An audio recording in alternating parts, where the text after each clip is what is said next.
Se a gente pensar filosoficamente, e até de uma forma meio cruel, nós somos bichos. Então, a gente deveria viver como na natureza, até a época reprodutiva e depois morrer logo. Né? Porque é a função da espécie, né? Você se reproduzir e perpetuar a espécie. Então, isso acontece com os animais.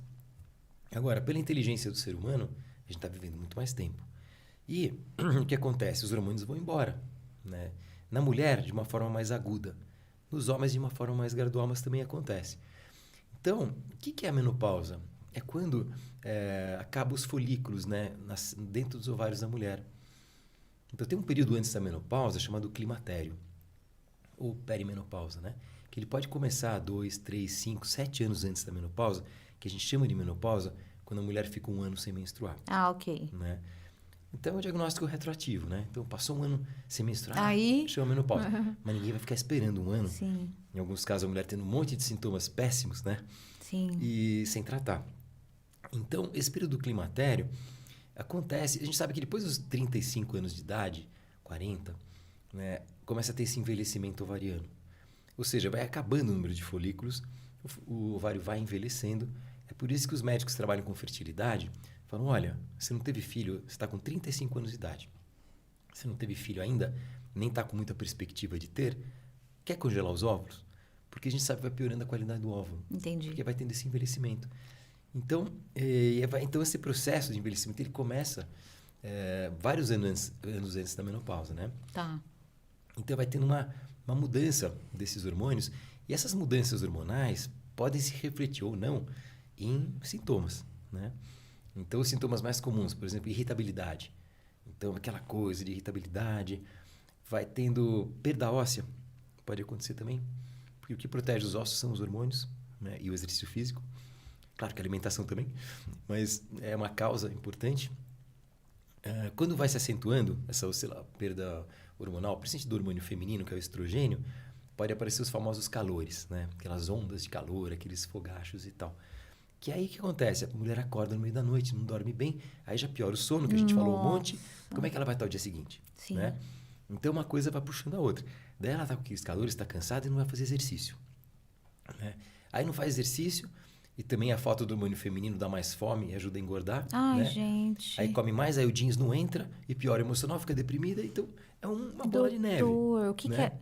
A gente estava brincando aqui antes de começar. O que comer uma maçã primeiro fez com a gente, gente? Pois é. Não é possível. Então, isso é consequência, porque nós estamos vivendo mais tempo. Então, assim, aí, quando chega e fala assim, puxa, meu médico falou que fazer reposição hormonal, que não se faz isso, porque dá câncer. Loucura isso. Loucura. Fake news. Fake news. Ou ouvir e falar assim, a minha mãe teve câncer de mama. Ou então fala assim, eu tive uma tia, ou a minha irmã E aí atrela teve câncer isso. de mama. Então, meu médico falou que eu não posso. Né? Não é. Aonde está escrito isso? Aliás, eu sempre falo, não acredite em mim. Vai lendo o que está escrito, está publicado. Então, tem uma sociedade muito séria aqui no Brasil chamada SOBRAC, que é a Sociedade Brasileira de Climatério. E eles publicam uma revisão assim, né, muito legal de literatura e todas as normativas em relação à reposição hormonal, né, do climatério e da menopausa. E está publicado, é só entrar no site da SOBRAC e ler o que está escrito lá. Então, você tem quais são as recomendações, as possíveis contraindicações, pode fazer, não pode fazer, qual a dose, de que forma você vai dar esse hormônio. Está tudo lá. Aumenta o risco de câncer de mama, não aumenta o risco de câncer de mama. Então, assim, né? A gente sabe também, e que está publicado, isso é uma sombra, um fantasma que as mulheres acham que foi muito atrelado àquele estudo de 2001, do WHI americano, que mostrou que reposição hormonal aumentava o risco de câncer de mama e AVC. Né? Então, aí foi uma bomba aquilo ali. E diminuiu muito a reposição hormonal no mundo inteiro e todo mundo ficou com essa ideia na cabeça.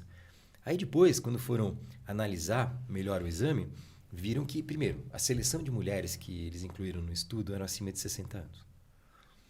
E a gente sabe que tem um conceito chamado janela de oportunidade. De quando vem a menopausa, você tem 10 anos só para começar a fazer reposição hormonal, que é quando você tem o benefício. Então, se a média é 50 anos de vir a menopausa, você está incluindo pessoas com 60, você está incluindo já errado. Depois eram mulheres muitas com diabetes e com obesidade, né? Então, se viu que a seleção foi muito ruim. E os hormônios que eram usados, que é o que tinha na época, eram estrogênios extraídos de urina de égua prenha. E mulher não é cavalo, né? Gente, Então, como é que você vai usar o estrogênio de que cavalo? horror. Tudo bem, o que tinha na época ajuda a tirar os sintomas? Ajuda. Mas não liga no receptor bem. Então, é como se fosse uma chave fechadura. Então, você pode ter uma chave direitinho, bonitinha, que é o hormônio que a mulher produz, que é o estradiol, bioidêntico ou isomolecular, que chama. Aí a chave abre direitinho da célula, né? Você pode ter uma outra chave que ruim, que ao mesmo tempo que abre a porta, quebra a janela, destrói a parede, né? Da célula. E é isso. Então, eram hormônios que não eram bons. Então, depois disso, mas o que vem demais é desgraça, né? Aí, depois que se viu, esses estudos vieram até 2018 e foram publicados novamente. E também está lá para quem quiser ler, né? E porque, infelizmente, as pessoas não se atualizam, muitos médicos não se atualizam. É verdade. Então, está escrito que isso foi tudo reavaliado, né? E que se viu que a reposição hormonal, mesmo usando estrogênio, que não é o mais adequado, e aí depende se usa progesterona ou não, e que nos primeiros 5 anos não aumenta zero o risco de câncer de mama, né? E depois de 5 anos, nós estamos falando da reposição que não é ideal. Aumenta menos de um caso a cada 1000. Então, você tem menos risco do que tomar, por exemplo, uma taça de vinho. Olha só. Ou estar acima do peso. Isso é muito pior para a chance de risco de câncer de mama. E outra, se você faz a reposição hormonal, você está fazendo o seu controle, você descobre que essa mulher está fazendo uma reposição hormonal e de repente apareceu um câncer de mama, porque é muito incidente na mulher, né? Sim. É uma a cada 10, 12. Nossa. Teve ou terá. Mas não é por causa da reposição hormonal. Sim. Aí você descobriu que está com câncer de mama, tira no início e está curado. Né? Então a gente sabe também que não aumenta mortalidade. Então, puxa, na maioria das mulheres é recomendável fazer reposição hormonal. Porque o problema não é só os fogachos, né? Aquela irritabilidade, aqueles sintomas iniciais que dá o climatério e a menopausa. Mas os problemas maiores são a médio e longo prazo. Porque a falta do hormônio vai...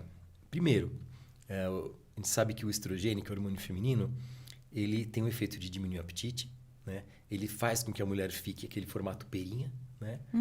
E o homem já é maçã, porque tem muito menos hormônio feminino. Então, a mulher que não faz a reposição hormonal começa a ficar quadradinha, vai perdendo a cintura, né? Vai ficando quadradinha, vai virando mais a maçã também. Entendi. E outra, vai perdendo massa óssea. Então, um risco muito maior de osteoporose, que é um grande problema. Vai perdendo massa muscular, porque você não tem mais os hormônios ali. Testosterona, estradiol, que são muito importantes para o músculo. Parece, né, e tem uma pesquisadora americana que estuda muito isso, estuda o cérebro na menopausa. E o que ela mostra? Tem até um vídeo no YouTube muito interessante, que chama-se Brain on Menopause, né? O cérebro na menopausa, para quem quiser ver. 15 minutos de TED Talk. Ah, legal. Que vai mostrar o que acontece no cérebro das mulheres que não fazem reposição hormonal. Então, a falta do estrogênio no cérebro, e ela demonstra isso com ressonância magnética funcional, diminui a produção de energia em 30% a 40%. Nós não estamos falando de 5%. Então, falta de energia, falta de disposição. E libido, né? Queda de libido. Como é que vai ter libido se não tem estrogênio, se não tem testosterona? Né? Isso traz também os problemas de relacionamento, né? Que faz parte da qualidade de vida das pessoas. Então, eu acho que, primeiro, é claro que não é para todo mundo a reposição hormonal. Tem contraindicações? Tem. Principalmente a mulher que teve já um câncer de mama nela mesma, ou ela teve um episódio, ou está com problema de tromboembolismo, ou tem alguma doença grave, tipo um lúpus, uma doença hepática, né? Então, que não pode fazer reposição, mas são minorias, né? A grande maioria vai ter muito benefício e vai prevenir alguns tipos de câncer também, como, por exemplo, o câncer de intestino.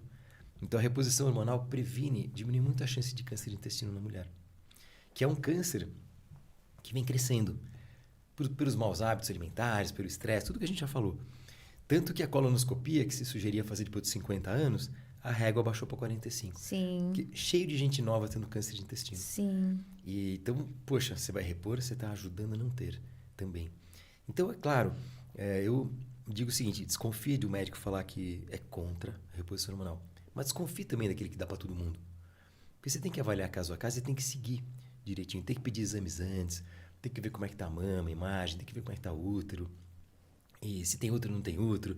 Então, a reposição hormonal ela é absolutamente individualizada. Então, tem que ser caso a caso. É totalmente diferente uma reposição que você dá para uma mulher que você vai dar para outra mulher. Mas é isso que tem que ter uma parceria mesmo entre o paciente e o médico. Porque não é de primeira que você acerta.